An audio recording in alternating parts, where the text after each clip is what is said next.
São Paulo deu pontapé inicial nas imunizações contra a Covid-19 no Brasil há exatamente um ano. E hoje começou a vacinação de crianças em São Paulo e em mais 9 capitais. E você vai ver também. Tsunami no Oceano Pacífico provoca danos em diversas regiões do mundo. Tempestade de gelo e neve afeta os Estados Unidos. Prévia do PIB tem alta de 0,69% em novembro, depois de 4 meses em queda. Anvisa avalia autoteste contra a Covid-19 e resposta deve sair amanhã. Você confere a partir de agora no Jornal Toda Hora, segunda edição. Olá, boa tarde, seja muito bem-vindo ao Jornal Toda Hora. Boa tarde, você confere agora os destaques dessa segunda-feira. Começamos essa edição falando que há exatamente um ano São Paulo deu pontapé inicial nas imunizações contra a Covid-19 aqui no Brasil, com a primeira pessoa vacinada. Mesmo com o aumento de infecções por mais uma nova variante, a Ômicron, olha que boa notícia, notamos uma redução dos casos graves e mortes pela doença. A primeira a receber a vacina em território nacional foi a enfermeira Mônica Calazans, em evento realizado no Hospital das Clínicas da Universidade de São Paulo. A aplicação foi feita pela enfermeira Jéssica Pires de Camargo, que também imunizou a primeira criança na última sexta-feira. A vacinação contra a Covid começou no Brasil há um ano, horas após a Agência Nacional de Vigilância Sanitária aprovar o uso emergencial dos imunizantes Coronavac e AstraZeneca. A imunização priorizou pessoas dos grupos de risco, como profissionais de saúde, indígenas e quilombolas. E avançou de forma gradual por faixa etária, começando pelos idosos por causa da dependência de insumos importados. Quase 7 meses após o início, a vacinação passou a ser liberada para todas as pessoas maiores de 18 anos. E cerca de uma semana depois, adolescentes de 12 a 17 anos dos grupos prioritários também começaram a ser imunizados. Em novembro, foi liberada a dose adicional para todas as pessoas a partir dos 18 anos de idade que já tivessem completado o período de intervalo obrigatório para a vacina, começando com idosos e pessoas imunossuprimidas, que costumam ter decaimento natural mais rápido no nível de anticorpos específicos no organismo. Agora, o Brasil tem quase 80% dos habitantes com alguma dose e cerca de 70% com o primeiro ciclo completo. O país é o número 54 no ranking do Our Road in Data de países com maiores percentuais de população com 2 doses e está na frente de Israel e dos Estados Unidos. São Paulo, Rio de Janeiro, Curitiba e mais 7 capitais começaram a campanha de vacinação contra a Covid em crianças de 5 a 11 anos de idade. Em Cuiabá e Teresina, começou apenas o pré-cadastro. A orientação do governo federal é para que a vacinação infantil comece das crianças mais velhas para as mais novas, com prioridade para quem tem comorbidade ou deficiência permanente e também para crianças quilombolas e indígenas. Se o pai, mãe ou responsável acompanhar a criança no momento da vacinação, não há necessidade de autorização por escrito. O intervalo deve ser de 8 semanas. A recomendação é para os responsáveis entrarem nos sites das secretarias de saúde de seu município para saber se é preciso fazer cadastro antecipado e onde são os pontos de vacinação. O indígena Davi, da etnia Chavante, de 8 anos, foi a primeira criança a receber o imunizante no Brasil. Davi mora em Piracicaba, no interior paulista. O estado de São Paulo planeja vacinar crianças sem comorbidades na segunda semana de fevereiro. A faixa etária de 11 anos vai ser a primeira a receber as doses. A expectativa é que a Pfizer entregue ao Brasil 20 milhões de doses até o fim de março. O Ministério da Saúde recebeu neste domingo o segundo lote da vacina infantil com 1.200.000 doses. A entrega, que estava agendada para o dia 20, foi antecipada.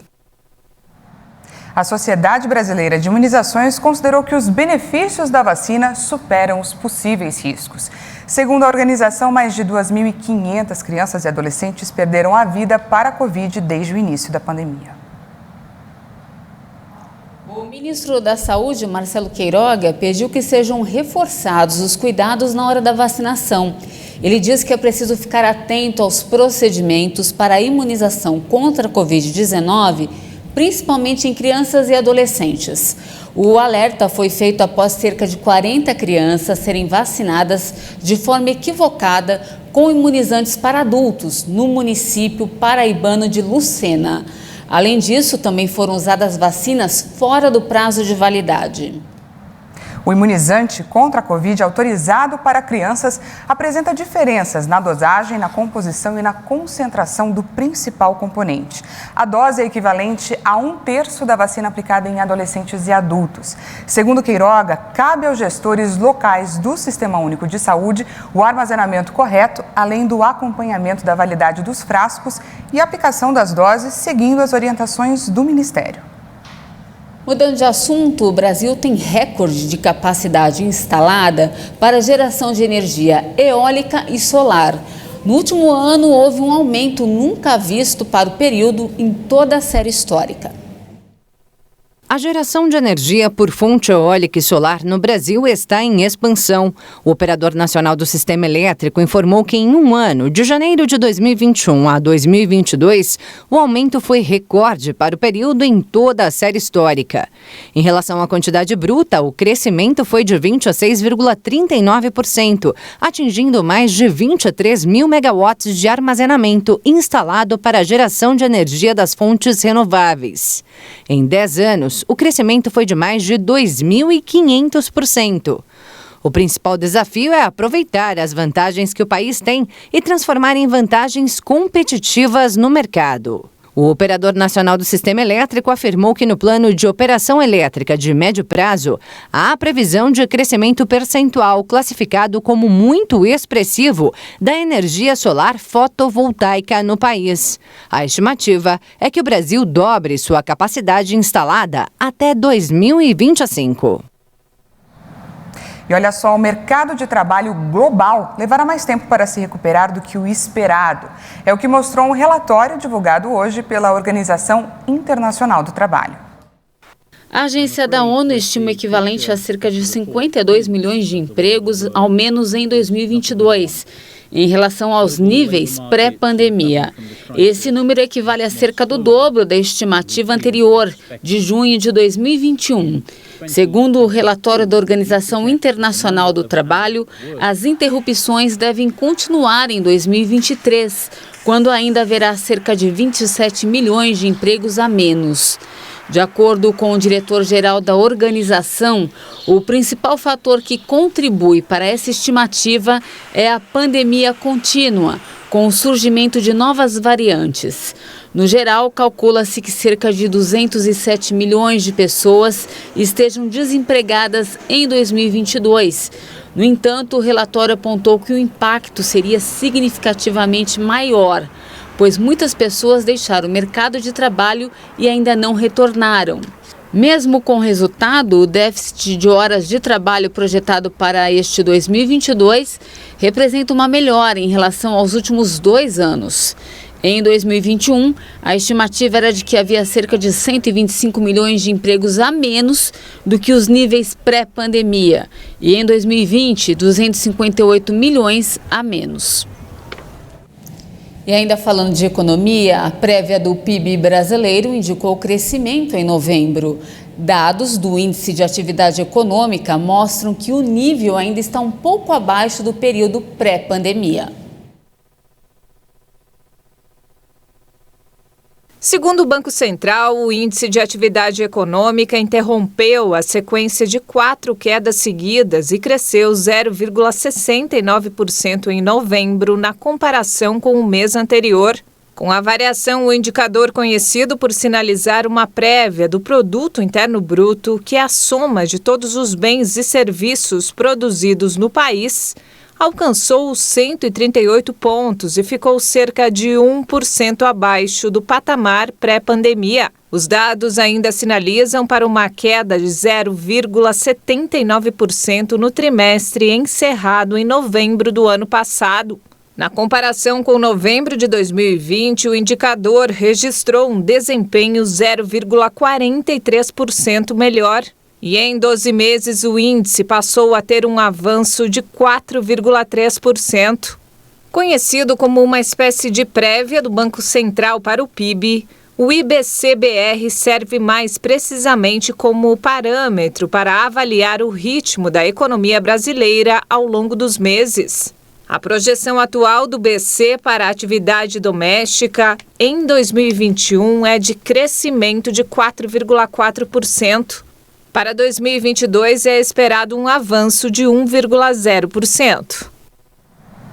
A parcela de janeiro do Auxílio Brasil vai ser paga amanhã e deve beneficiar mais de 3 milhões de pessoas. Esses novos beneficiários vão receber o valor de R$ 400 pela primeira vez. Neste ano, o Auxílio Brasil vai beneficiar cerca de 17 milhões e meio de pessoas, um recorde de beneficiários em um programa de transferência de renda do governo. Já neste mês, 3 milhões de famílias foram incluídas na folha de pagamentos do benefício. Os novos favorecidos vão receber o valor de R$ 400. Com a inclusão de novas famílias, o programa zerou a fila de elegíveis. No total, o estado que tem o maior número de famílias inscritas é a Bahia, com 2.160.000 pessoas, seguida por São Paulo, com 2.140.000. O calendário de pagamentos do benefício segue o último dígito do número de identificação social, o NIS, impresso no cartão de cada titular. Podem receber o Auxílio Brasil as famílias em situação de extrema pobreza com renda de até R$ 100 por pessoa. Já as famílias com renda de até R$ 200 por membro têm direito ao pagamento se tiver gestantes ou pessoas com até 21 anos incompletos. E veja a seguir, a Anvisa avalia autoteste contra a Covid-19 e ainda a tenista Novak Djokovic chega em Dubai, depois de ter sido deportado pelo governo americano. Em instantes, até já!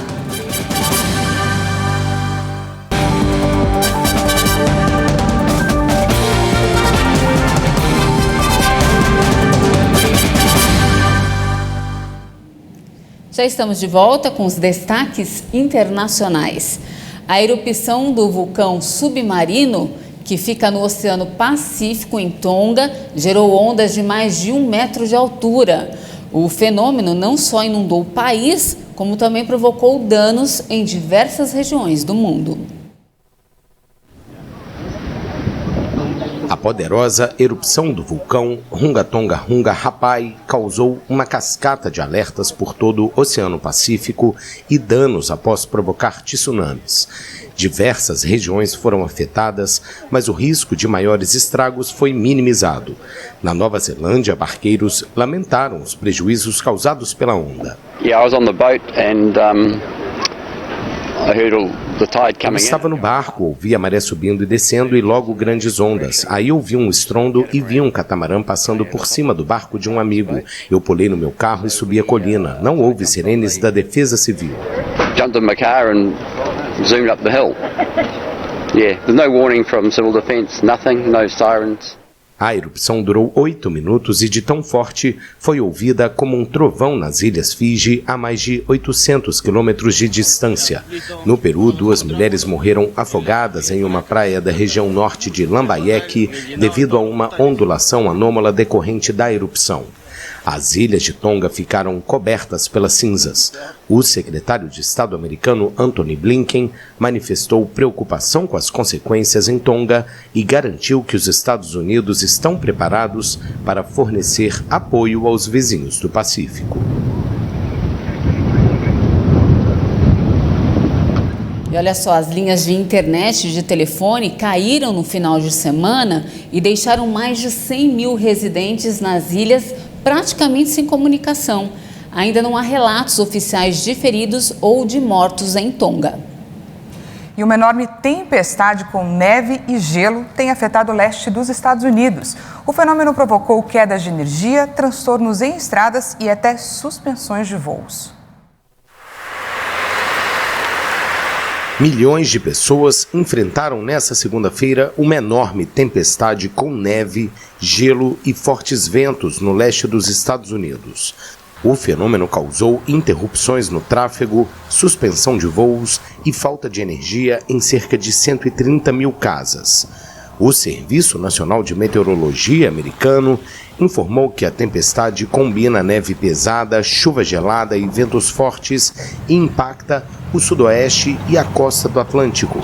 espera que ela siga para a Nova Inglaterra e o sul do Canadá.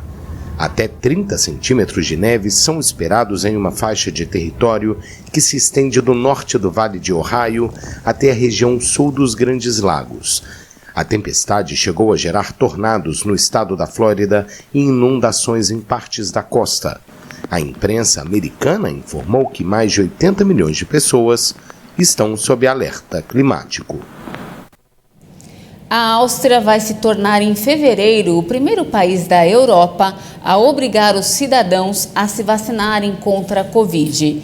E os que se recusarem estarão sujeitos a multas elevadas. O governo prevê uma fase de adaptação para os que não vacinados mudem de ideia até março. Após esse período, o cidadão pode ser enquadrado em situação de delito e as sanções financeiras. Próximo da abertura dos Jogos Olímpicos de Inverno de Pequim, o número de casos de Covid na China atingiu o número mais alto em 2 anos. Preocupação na China há 3 semanas da abertura dos Jogos Olímpicos de Inverno de Pequim. O governo se esforça para erradicar a variante Ômicron altamente contagiosa do coronavírus, inclusive na capital. O número de casos de Covid-19 atingiu nesta segunda-feira o nível mais alto desde março de 2020 no país. Nesta segunda, 223 novas infecções foram reportadas, sendo 80 na cidade portuária de Tianjin e 9 em Guangzhou, no sul do país. Outros 68 casos foram relatados na província central de Henan, onde medidas de confinamento parcial e uma grande campanha de testes estão em vigor para vários milhões de moradores. Zhuhai, na fronteira com Macau, pediu aos moradores que evitassem sair da cidade depois da detecção de casos da Ômicron. As escolas foram fechadas. Atletas e representantes já começaram a chegar à capital chinesa para os Jogos, entrando imediatamente em uma bolha controlada que os separa inteiramente do restante da população. Depois que um caso local de Ômicron foi detectado em Pequim, as autoridades reforçaram as regras para as pessoas que chegam à capital de outras partes da China. A mulher infectada não saiu de Pequim e não teve contato com outras pessoas infectadas. A cidade agora exige um teste negativo antes da viagem e outro de acompanhamento. Os moradores foram recomendados a não deixar a capital durante o próximo feriado do Ano Novo Lunar e alguns pontos turísticos foram fechados. A China, onde o vírus surgiu pela primeira vez no final de 2019, se apega a uma política draconiana de tolerância zero ao coronavírus, enquanto o resto do mundo reabre as fronteiras. Mas essa política foi posta à prova nas últimas semanas, com vários surtos de contaminação em todo o país. Novak Djokovic desembarcou em Dubai nesta segunda-feira, depois de ter sido deportado da Austrália por não ter se vacinado contra a Covid. Novak Djokovic desembarcou em Dubai nesta segunda-feira, depois de ser deportado da Austrália. O número 1 do tênis não vai disputar o Aberto da Austrália após perder uma batalha legal por não ter se vacinado contra a Covid-19. O sérvio admitiu na semana passada ter cometido erros ao participar de um evento público em dezembro, quando testou positivo para a doença. Na capital sérvia, o tenista recebeu uma mensagem de apoio projetada em um imenso outdoor iluminado. O letreiro em Belgrado brilhou à noite com a frase "Djoko, orgulho da Sérvia". De Dubai, Djokovic deve seguir para a Europa. O destino final do atleta não foi revelado, mas a polícia sérvia manteve jornalistas afastados do aeroporto da capital. O tenista seria a figura central na abertura do Aberto da Austrália nesta segunda, onde sonhava conquistar mais um título. Por 2 vezes nos últimos 11 dias, o governo australiano revogou o visto de Djokovic e o deteve em um centro de imigrantes. E antes de encerrar, a gente volta a falar de coronavírus. A Anvisa informou que deve responder até amanhã, terça-feira, se autoriza o exame que as pessoas podem fazer em casa para saber se estão infectadas com o coronavírus. Apesar da facilidade, o autoteste divide opiniões. Vamos conferir na reportagem. Segundo a Agência Nacional de Vigilância Sanitária, a nota técnica foi recebida nesta sexta-feira por volta de 1h30 da tarde. E agora, a Gerência Geral de Tecnologias de Produtos para a Saúde realiza a análise. Caso sejam autorizados, os testes poderão ser comprados em farmácias e realizados em casa pelo cidadão que queira saber se está ou não com coronavírus antes de procurar o sistema de saúde. O usuário compra o teste, coleta a própria amostra e coloca num recipiente. De 15 a 30 minutos, o resultado aparece. Caso seja positivado, ele precisará avisar ao sistema de saúde. Esse tipo de política já existe em alguns países da Europa. Segundo o CEO da Abrafarma, Associação Brasileira de Redes de Farmácia e Drogarias, Sérgio Barreto, o pedido do Ministério da Saúde para o uso do autoteste atende uma necessidade do país e oferece mais uma opção para a gestão da Covid no Brasil. Disse ainda que pessoas comuns e conscientes do papel que têm ajudam a si mesmas e a comunidade. Já a Sociedade Brasileira de Análises Clínicas é contra a medida. Diz que aplicar o autoteste significa abrir mão do profissionalismo e mergulhar o combate à maior crise sanitária dos tempos atuais no amadorismo. Informa ainda que o usuário leigo não tem o conhecimento necessário para a adequada obtenção do material biológico, interpretação dos resultados, tempo necessário entre a exposição e a realização dos testes, além da conduta correta diante dos resultados obtidos. A infectologista Joana Dark explica que o tema é delicado, pois o cidadão comum não está capacitado a realizar esse tipo de teste e, ainda assim, as informações por ele coletadas deverão ser informadas ao governo. A questão da autotestagem é algo delicado, porque os resultados podem ter interferências de vários fatores. Porque depende de como você coleta, de como você processa, em que momento você realizou o teste e com qual objetivo. E quando a gente está falando aí de doenças de notificação compulsória, é mais delicado ainda, porque todas essas informações vão ter que ser processadas pelos órgãos competentes. E a fidelidade do resultado pode ser prejudicada por todos esses fatores e também de acordo com o interesse do cliente. Em alguns países eles liberaram a questão do autoteste, mas assim, para algumas situações pontuais, a visita a um familiar mais vulnerável, o receio de infectar outra pessoa. Então, depende de qual o propósito para se liberar o autoteste. E aí a gente tem que agir com parcimônia e com cautela. Segundo o Ministério da Saúde, o objetivo do autoteste é ampliar a política de testagem no Brasil. Ele deverá ser utilizado como ferramenta de triagem, já que a resposta vem num curto espaço de tempo e possibilita o isolamento rápido daqueles que testarem positivo. A nota técnica enviada à Anvisa sinaliza ainda que a Covid é uma doença de notificação compulsória, ou seja, aqueles que testarem positivo deverão informar ao sistema de saúde. A nota técnica do Ministério da Saúde informa ainda que o autoteste tem excelente uso no contexto epidêmico, com o objetivo de ampliar a oportunidade de testagem para sintomáticos e assintomáticos, realizar testes antes de se reunir em ambientes fechados com outras pessoas, além de não sobrecarregar os serviços de saúde, que já estão muito além da capacidade de atendimento. Testar, isolar e encaminhar os casos positivos ao sistema de saúde e possibilitar o fim do isolamento aos que terminarem a quarentena. Que pena, não temos mais tempo, Dani. E essa edição fica por aqui. Muito obrigada pela sua companhia e uma ótima tarde para você. Já tem mais informações com a Juliana Dariva. Não perca e até amanhã.